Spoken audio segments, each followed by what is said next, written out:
सुप्रभात बच्चों, कैसे हैं। चलिए, जैसा कि हम लोग पिछली क्लास में भोजस्य औदार्यम इस पाठ्यक्रम की चर्चा किए थे, इस पाठ के बारे में थोड़ा सा पढ़े थे, थोड़ा परिचय हुआ था कि किस तरह राजा भोज के दरबार में कोई गरीब, कोई दीन व्यक्ति आता है जो कौपीन और शेषा है, अर्थात लंगोटी मात्र पहना हुआ है। ऐसा कोई व्यक्ति उनके द्वार पर आता है तो द्वारपाल उनको घर के अंदर ले जाता है। तो वह गरीब, वह दीन व्यक्ति जो है किस तरह अपने गृहस्थ का वर्णन करता है, किस तरह अपने घर की स्थिति का वर्णन करता है। तो यही बात यहाँ मैं आपको बताने चल रही हूँ, ध्यान से सुनिए और उच्चारण के साथ साथ आप हिंदी अनुवाद पर भी ध्यान दीजिए। देखिए क्या है, अय लज्जानुच्चैः पथि वचनम आकर्ण गृहिणी शिशः कर्णौ यत्नात् सुपिहितवती दीनवदना मयि क्षीणोपाये यद् कृतं दृशास्त्र अश्रुबहुले तदन्तः शल्यं मे त्वमसि पुनरुद्धाम उचिता। अब क्या कहते हैं, अय लज्जानुचयी पथि वचनम आकर्ण गृहिणी शिशुः कर्णौ यत्नात् सुपिहितवती दीनवदना मयि क्षीणोपाये यद् कृतं दृशास्त्र अश्रुबहुले तदन्तः शल्यं मे त्वमसि पुनरम उद्धारम उपचिता। अब आप इसको ध्यान से सुनिए, एक एक शब्द का अर्थ बताएंगे जिससे आपको समझने में आसानी हो। तो देखिए उनके घर की स्थिति क्या है, यह यहाँ पे वो व्यक्ति जो है राजा से बता रहा है, कह रहा है कि एक बार क्या हुआ, अय लज्जानुचयी, लाजानुचयी, लाजान माने क्या होता है, कील, क्या होता है, कील।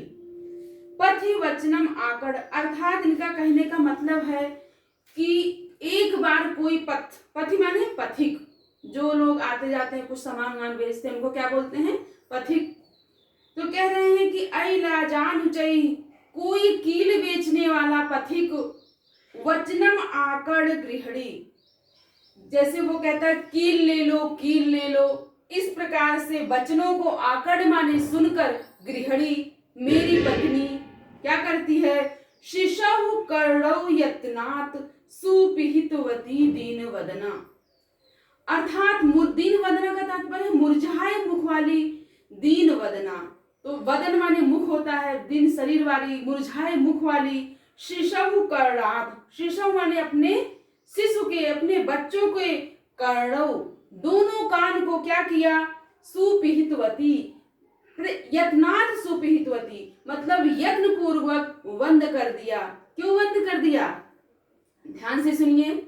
कोई पथिक आता है, वो क्या कहता है, लाजानुच्चयी, अर्थात कील ले लो, कील ले लो, इस प्रकार से वचनों को सुनकर मेरी गृहिणी, मेरी पत्नी, शिशु कर्णौ, अपने शिशु के दोनों कानों को, यत्नात् सुपिहितवती, प्रयत्न पूर्वक मतलब अच्छे से उसको सुपिहितवती बंद कर दिया। फिर क्या कहती हैं, फिर क्या कहते हैं, मयि क्षीणोपाये यद् कृतं दृशास्व अश्रु बहुले, मयि क्षीणोपाये, अर्थात वो व्यक्ति कहता है मयि क्षीणोपाये, मेरी क्षीणता के बारे में सोचकर, मतलब कि मैं इसको कील खरीदने में समर्थ नहीं हूँ, इसलिए कह रहा है कि मेरी पत्नी ने मेरी उपायहीन के बारे में, मेरी क्षीणता के बारे में सोचकर यद् कृतं जो किया, अर्थात दृशाश्रु बहुले, यह सोची कि मेरा पति जो है इसको खरीदने में उपायहीन है, असमर्थ है, ऐसा सोचकर अश्रु बहुले, उसकी दोनों आंखों में आंसू आ गए, दोनों आंख आंसू से भर गए।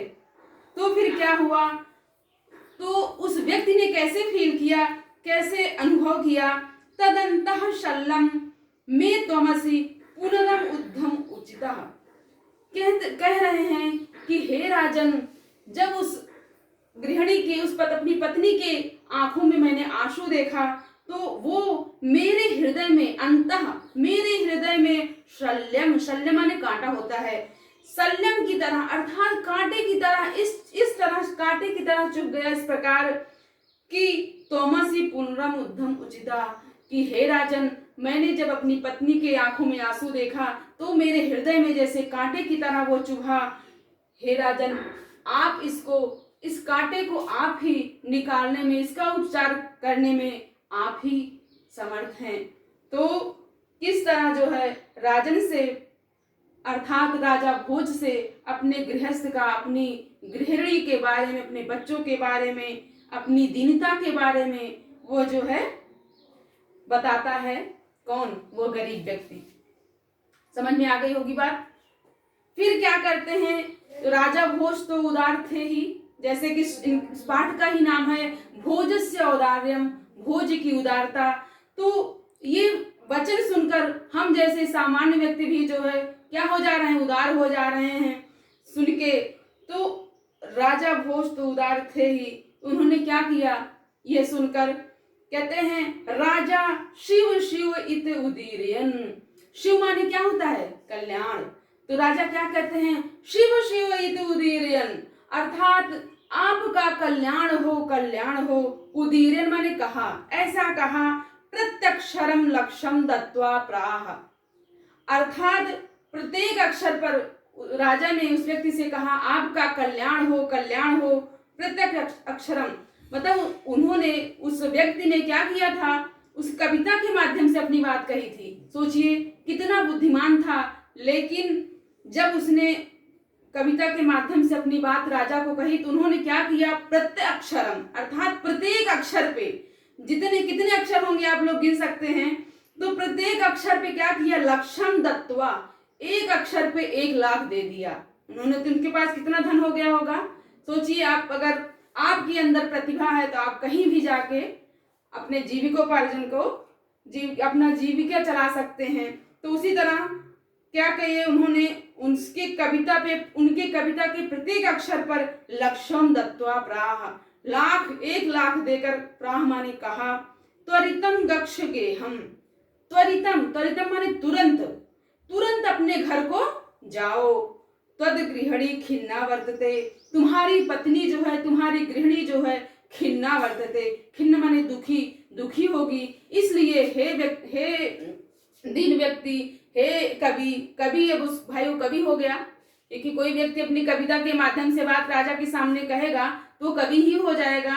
तो कह रहे हैं आप जो है तुरंत अपने घर को जाइए, क्योंकि तुम्हारी पत्नी जो है इस समय खिन्न होगी। इस तरह जो है राजन ने क्या किया, अपनी उदारता के कारण क्या किया, उनको प्रत्येक अक्षर पे 1 लाख देकर उनको जो है विदा कर दिया अपने दरबार से। तो आप लोग जो है इस श्लोक का अर्थ कल जो है रिवाइज करके आप लोग आएंगे, जो समस्या होगी क्लास में बताइएगा, फिर हम अगले क्लास में पढ़ाएंगे। धन्यवाद।